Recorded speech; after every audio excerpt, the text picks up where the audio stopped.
I always thought it was just a story to scare children, until the night I saw it dragging my neighbor's body into the sewers.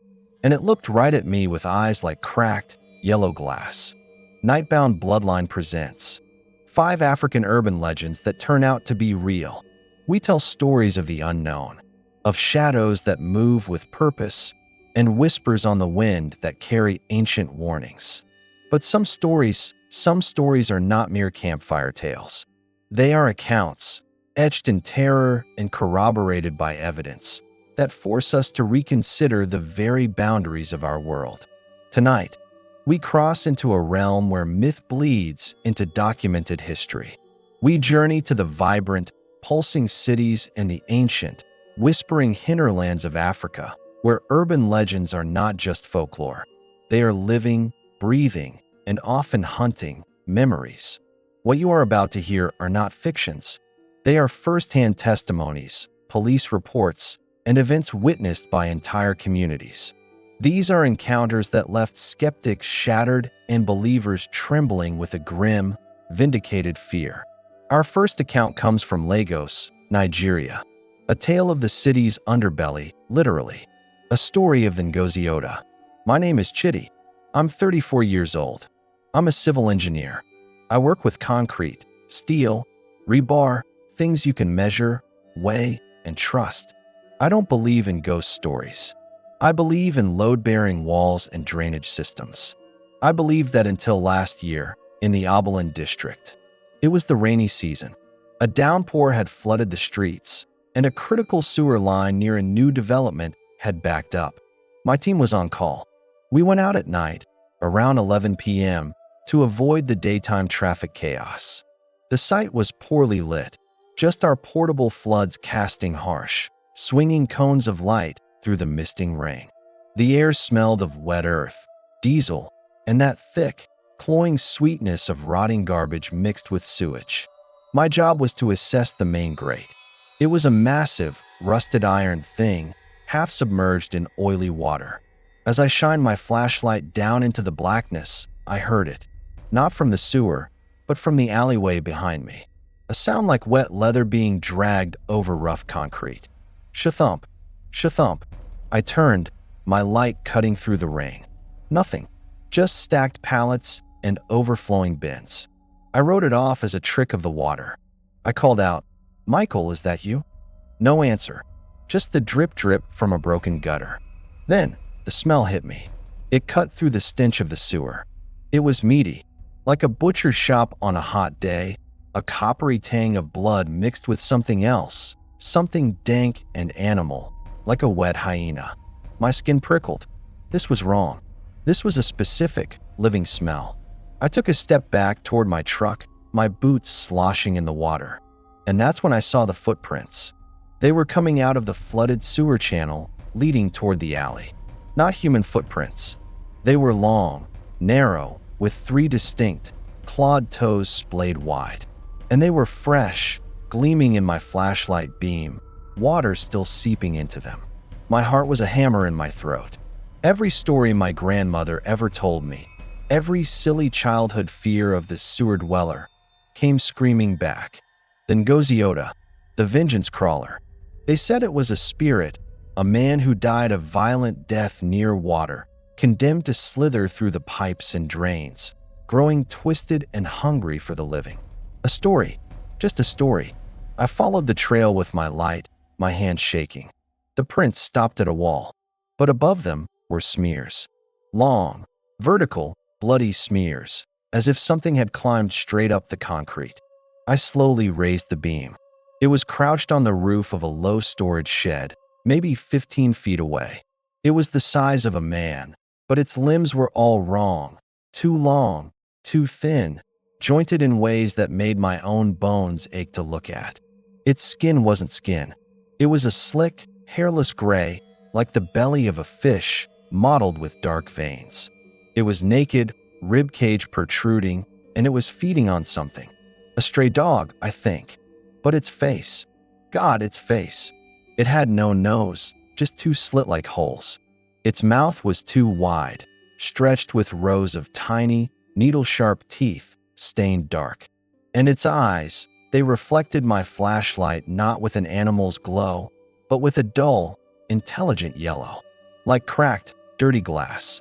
It stopped eating, its head tilted, bird-like. It wasn't startled. It was considering. It dropped the carcass with a soft thud, and then it opened its mouth, not to hiss, but to speak. The voice was a wet, gurgling rasp, as if forced through a throat full of mud. Chitty. It knew my name. It knew my name. It uncoiled from its crouch, standing on its hind legs, its arms hanging with fingers that ended in hard, black claws. It took one step toward the edge of the roof, its gaze locked on mine. That's when I ran. I didn't scream. I didn't look back. I just ran through the floodwater, slipped, scrambled up, and threw myself into my truck, locking the doors. I reported it. To the police, to my company. They found the dog's remains. They found the prints. They said it was a crocodile from the lagoon, a sick animal. But they wouldn't look me in the eye when they said it. I saw the fear in the older officer's face. He knew. They all know the stories. I don't work night shifts anymore. I can't look at a manhole cover without feeling cold. I shower 3 times a day, and I can still smell that wet hyena, butcher shop stench in my dreams. The Ngozi Oda is real. It lives in the veins of the city, in the places we flush our waste and our secrets. And sometimes, when the rain is heavy and the night is deep, it climbs out to remember what warm meat tastes like.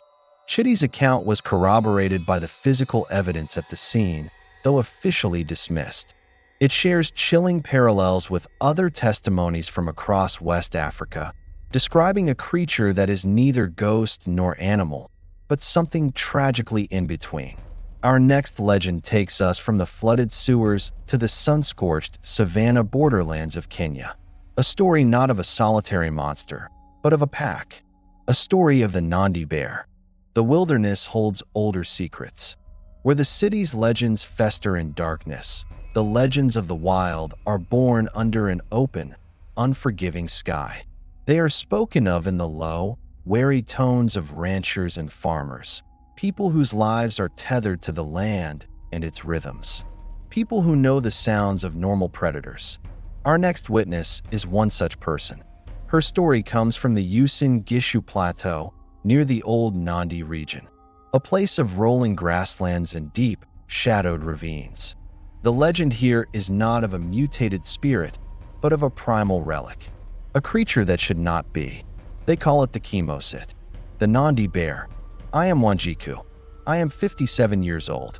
My family has raised cattle here for 3 generations. I know the cry of a jackal, the cough of a leopard, the grunt of a hyena. I know what a lion does to a herd. This was none of those things. It was the dry season. The air was crisp, the grass brittle.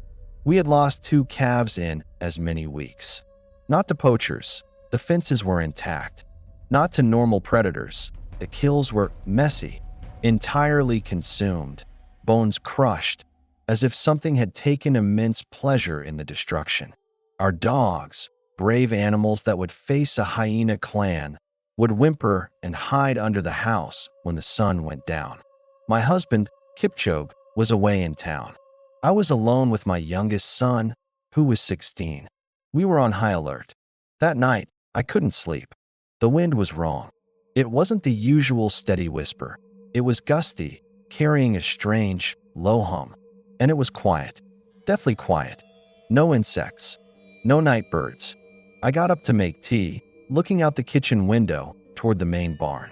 The motion sensor light was on, and standing just at the edge of the circle of light was a shape. At first, I thought it was a man, a very tall, broad-shouldered man. But the posture was all wrong. It was slumped forward, with a pronounced, powerful hump on its back. Its arms were too long, hanging past its knees. I froze. My breath fogged the glass. It turned its head. The light caught its face. It had a short, blunt muzzle, like a bear, but the features were twisted, almost grotesquely canine. Its eyes were small, deep-set, and glinted with a dull red reflection. Its fur was shaggy, a dirty, grizzled brown, but patches of it seemed matted and dark. It wasn't looking at the cattle. It was looking directly at my house, at my window, at me. Then it reared up onto its hind legs. It must have been 9 feet tall. The hump on its back seemed to roll with muscle. It raised its head and let out a sound. It wasn't a roar. It wasn't a howl. It was a deep, guttural bellow, like stone grinding against stone, mixed with a high-pitched, chittering squeal. The sound vibrated in my chest. Every window in the house rattled. My son came running, his face white. "Mother, what is that?" Before I could answer, we heard the crash from the barn, the sound of splintering wood and panicked cows. I grabbed my husband's old rifle, more for the noise than anything else. I ran to the back door, yelling, shining a powerful torch. The creature was in the barn. I saw it not as a shadow, but in horrifying detail. It moved on all fours, but its front limbs were built like a gorilla's, knuckles dragging, ending in paws with claws like black sickles. It wasn't just killing a cow. It was dismantling it. With a terrifying, methodical strength, it would swipe, and a section of the animal would just come apart. And it was vocalizing the whole time. That same grinding bellow, but now it sounded like laughter. It saw my light. It stopped. It turned, blood dripping from its maw. It didn't snarl. It just stared with those pit-like red eyes. Then it dropped the carcass, lowered its head, and charged. Not at me, at the heavy, reinforced steel door of the feed storage. It hit it with the force of a truck. The metal screamed, buckling inward. It was testing. It was showing us it could get in if it wanted to. Then it backed away, gave us one last, long look, and loped off into the darkness on all fours, moving with a speed that was impossible for something so massive. The ground literally shook. We found the tracks in the morning, like a bear's, but the front prints showed those long, digging claws, and the stride was immense. The wildlife warden came. He took plaster casts. He listened, stone-faced, to my story. He said, "You saw a chemosit." He didn't call it a legend. He stated it as a fact. He told us they are drawn to areas of drought, that they are ancient, and that they hate the sound of gunfire and bells.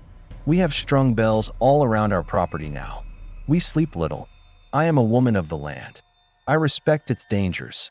But this was not part of the natural order. It was a relic of a darker, older world, a world that sometimes bleeds into ours. I believe the Nandi bear is a remnant, a creature that time forgot, and I pray to God it forgets us. Wanjiko's experience is terrifyingly consistent with reports dating back over a century from British colonists and Nandi warriors alike. The descriptions of the hump, the unnatural gait, the blend of ursine and canine features, and the chilling, intelligent malevolence, they all match. Sometimes the past does not die. It simply waits in the ravines. Our third story crosses the continent to the coastal cities of South Africa. It is a legend born not in the wild, but in the heart of modern industry and human ambition. A tale of concrete, steel, and something that wears the skin of a man. This is the account of the Tokalash. Civilization promises safety, order. We build upwards, sealing ourselves in glass and steel, believing we have risen above the old fears that haunt the earth. But some entities are not bound to soil and forest. Some are drawn to human energy, to ambition, to malice. They are hitchhikers on the human soul. In southern Africa, the most feared of these is the Tokalash, a dwarf-like spirit conjured by Sangomas for vengeance or protection. A childish myth until it isn't. This account comes from a security guard in Santon, a man whose job was to watch over the sleeping towers of wealth and power. He learned that the darkest things often occupy the most well-lit rooms. My name is Thomas. I'm 42. I was a senior security supervisor for a premier corporate estate. For 12 years, my world was CCTV feeds, access logs, and routine patrols. I was a rational man. I believed in what I could see on the monitors. I don't believe in magic. I didn't. It started with the systems. Unexplained electrical faults. Doors showing as propped open on the logs when they were physically sealed. motion sensors triggering in sequence, like something was moving through the B2 parking level, but the cameras showed nothing. We blamed old wiring. Rats. Then, the tenants in Tower 3, the penthouse suite, complained. A successful export broker, a man named de Klerk. He said someone was in his apartment at night. He heard whispers. His expensive scotch was being drunk.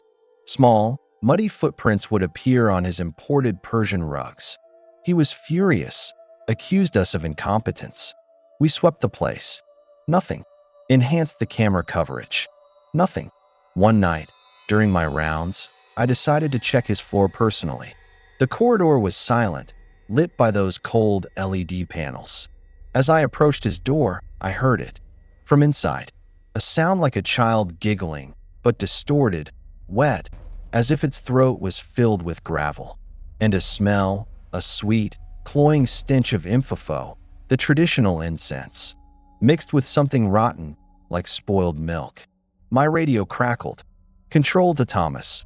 We have a thermal anomaly in the Tower 3 stairwell. Are you nearby? I said I was. I took the stairwell door. The concrete steps echoed. The smell was stronger here, and it was cold. A deep, invasive chill that made my breath plume in the air, despite the building's climate control. I shined my torch down the central gap, spiraling into the depths. And I saw it. On a landing 5 floors below. It was small, maybe the size of a large toddler, but powerfully built, with unnaturally broad shoulders and long, sinewy arms. Its skin was a leathery, ash gray. It was crouched over a dead pigeon, but it wasn't eating. It was arranging the feathers in a pattern. It must have sensed me. Its head snapped up. It had no neck. Its face was a nightmare of wrinkles, with a wide, lipless mouth full of tiny, pointed teeth. Its eyes were solid, glossy black, like chips of obsidian, reflecting no light. They held a malevolent, ancient intelligence that froze the blood in my veins. It stood. It moved with a skittering, jerky gait, but impossibly fast. It didn't run down the stairs. It scuttled up the wall, using its long claws to dig into the concrete, moving sideways like a horrible insect, never breaking its stare from me. I stumbled back into the corridor, my heart trying to burst from my chest. The door to de Klerk's apartment was now slightly ajar. The sweet rotten smell poured out. I drew my torch, not my weapon. What do you shoot at a ghost story? I pushed the door open. The apartment was a wreck. Furniture overturned, papers floating in a flooded kitchen sink. And in the center of the living room, standing on a ruined white sofa, was the creature.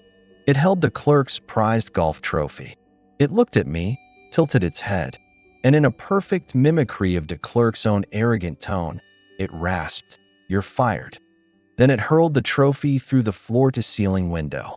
The shattering glass was like a gunshot.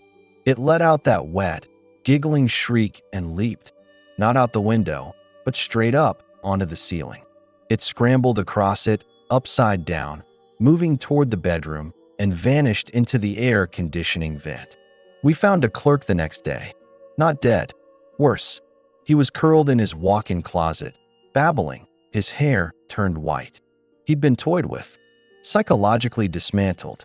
The official report cited a breakdown, carbon monoxide poisoning. But the building owner, an older Zulu gentleman, knew.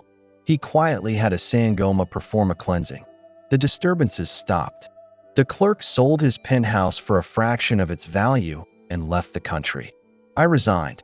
I can't be in empty buildings anymore. I see movement in the corners of my eyes. I hear that giggling in the hum of appliances. The Tokalash is real. It's not a forest spirit. It's a parasite. It feeds on human pride and fear, and it's perfectly at home in our steel and glass jungles. We didn't build our cities over the old world. We just built them a new hunting ground.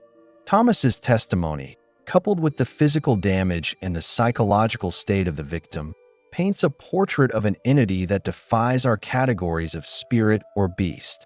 It is a manifestation of intention, a living curse. And it reminds us that the tools of modern security are useless against the shadows of an older magic.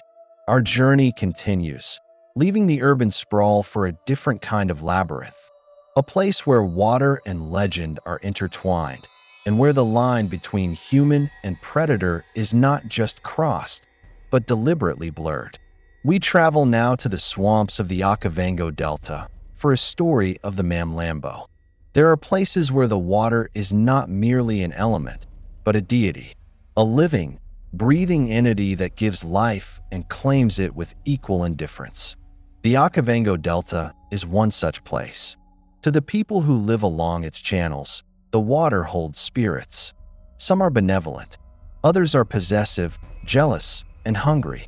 The most feared of these is Mamlambo, the river serpent, the wealth bringer, the soul eater.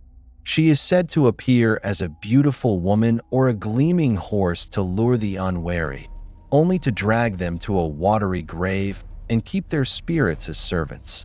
A poetic superstition, until a fisheries researcher on a routine study made a contact that was anything but poetic. My name is Anya. I'm a hydrobiologist. I've spent 7 years studying fish populations in the Delta. My world is data, salinity levels, breeding cycles. I respect local beliefs, but I work in the realm of the tangible. The water, the animals, the plants. I was a skeptic by profession. It was the end of the rainy season. The water levels were high, the channels swollen and powerful. I was alone at the remote field station for a week-long monitoring stint. The days were peaceful. The nights became different. It started with the sounds at the water's edge just below my shack. Not the normal splashes of fish or terrapins. This was a heavy, rhythmic slithering, a sound of something substantial moving through the reeds, and then a soft, almost melodic hiss, like air escaping a tire, but with a pattern to it.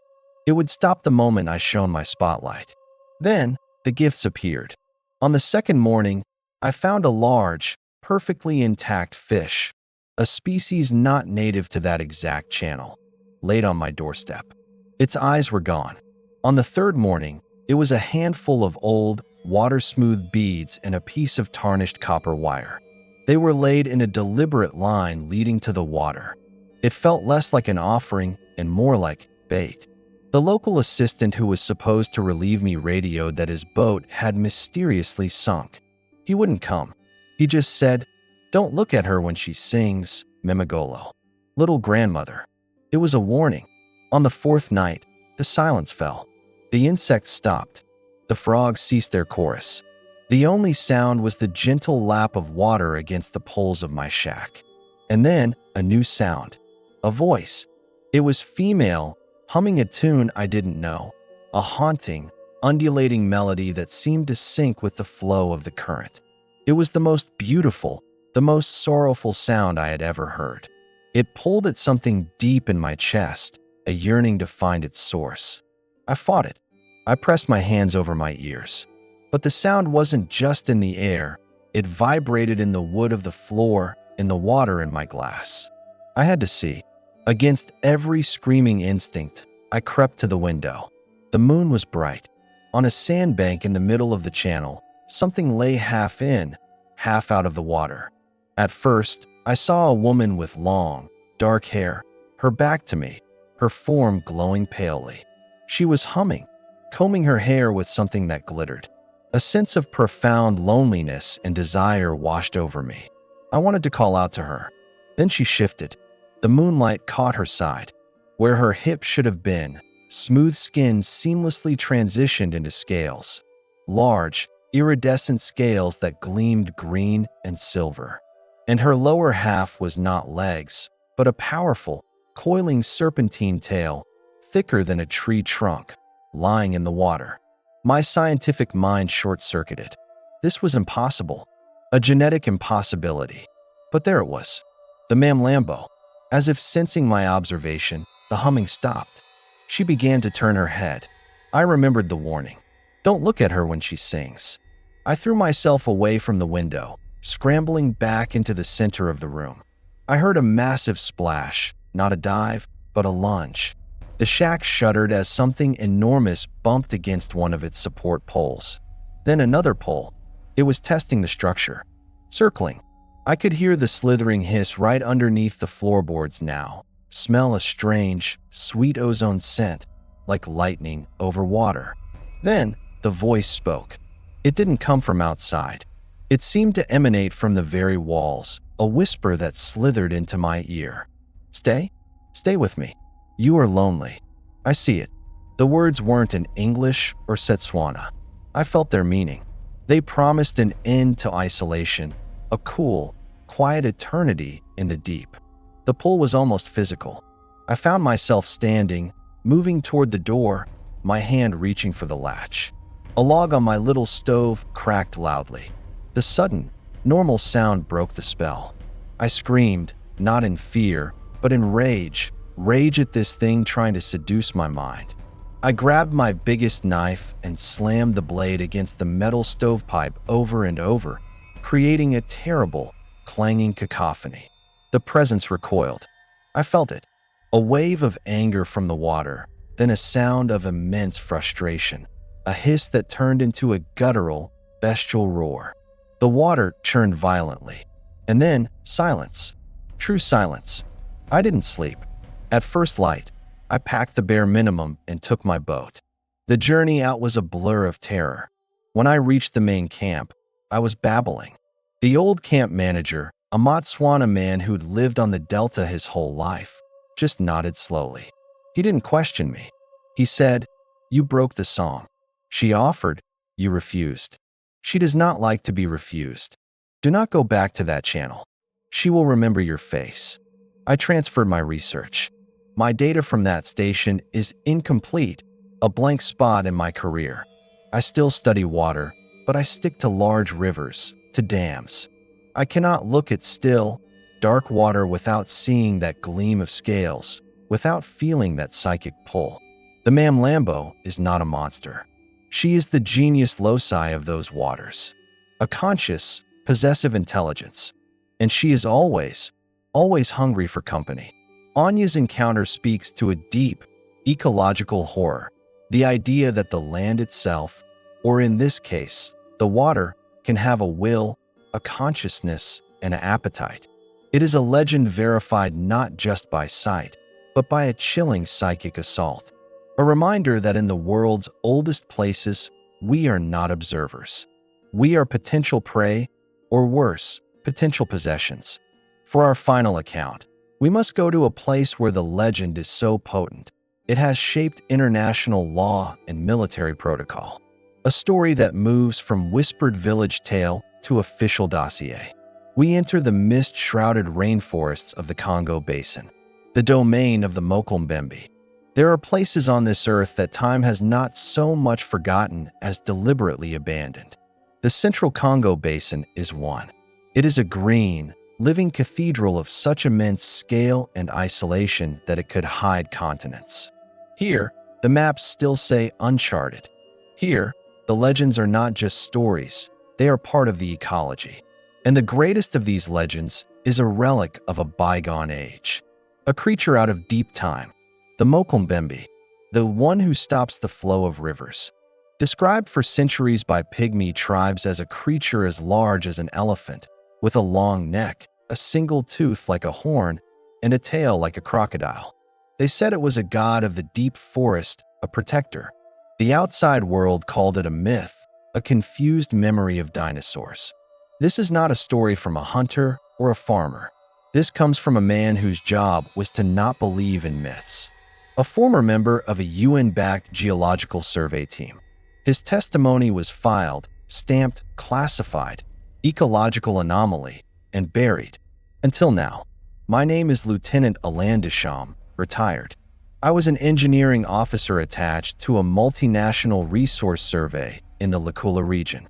Our mission was topographic, geological.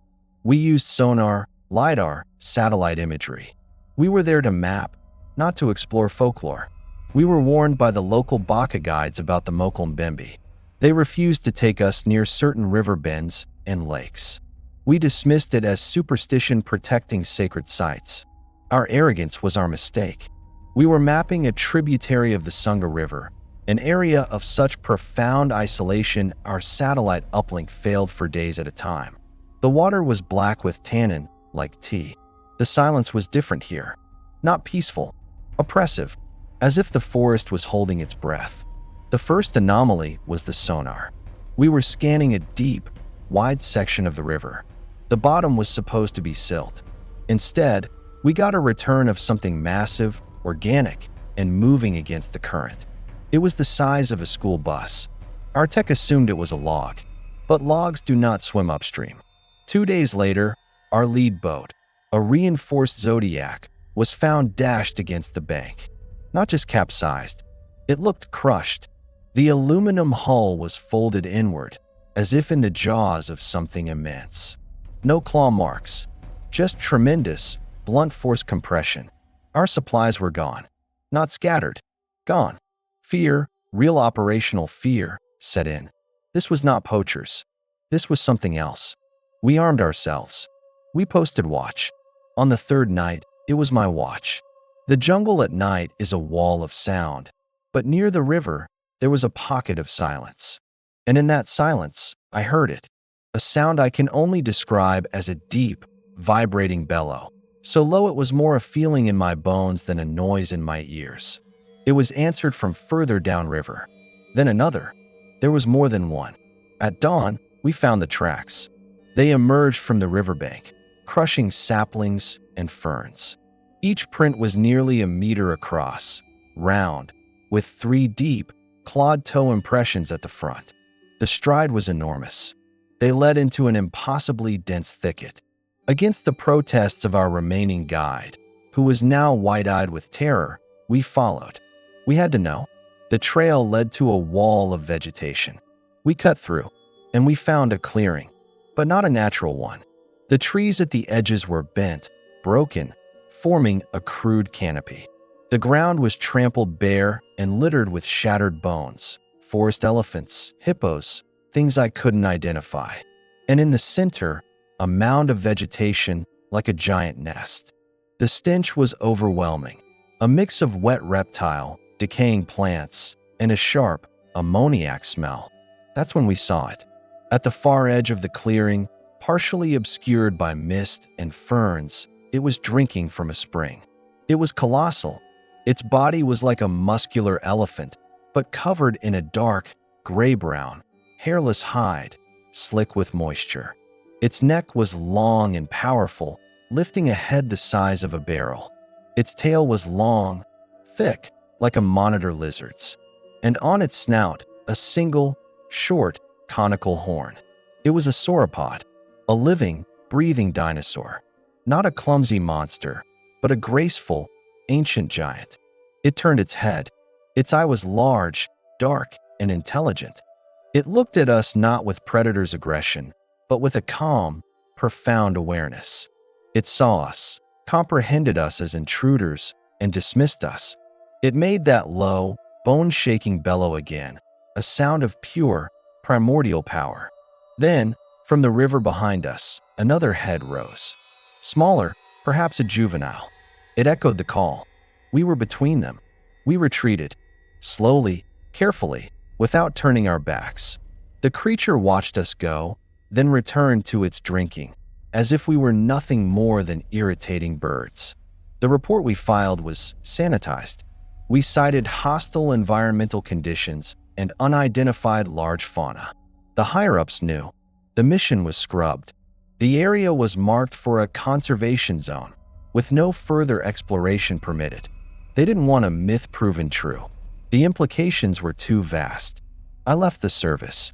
I have nightmares not of it attacking me, but of its eye. That ancient, knowing eye. The Mokombembe is real. It is a relic, a fragment of a world that existed millions of years before the first human walked. And it is a guardian. We were not attacked because we were not worth the effort, but we were warned. Some parts of the world are not meant for us. Some doors in the deep green should remain forever closed. 5 legends. From the dripping sewers of megacities to the heart of the world's last primordial wilderness. The Ngozi-Oda, the Nandi bear, the Tokalash, the Mamlambo, the Mokombembe. Each account, from individuals of sound mind and skeptical disposition, corroborated by evidence, by tradition, by the cold stamp of official hesitation. These are not merely monster stories. They are collisions, moments where the world we think we know fractures, and something older, darker, or more magnificent bleeds through. They represent the enduring power of the African landscape, a place where the veil between the mundane and the miraculous is worn perilously thin. These witnesses did not go seeking monsters. The monsters, in their many forms, found them. And in doing so, they confirmed a terrifying and beautiful truth. Our planet still holds pockets of mystery so profound, they can redefine reality for those unlucky or lucky enough to stumble into them. If you have had an encounter, if you carry a story that whispers of a world beyond our understanding, we urge you to share it in the comments below. You are not alone. The shadows have many witnesses. Help us keep these stories alive. If you value these journeys into the unknown, please like this video, subscribe to Nightbound Bloodline, and hit the notification bell. The night holds countless more tales, and we will be here to tell them. This has been Nightbound Bloodline. Thank you for listening. Until next time, sleep with one eye open.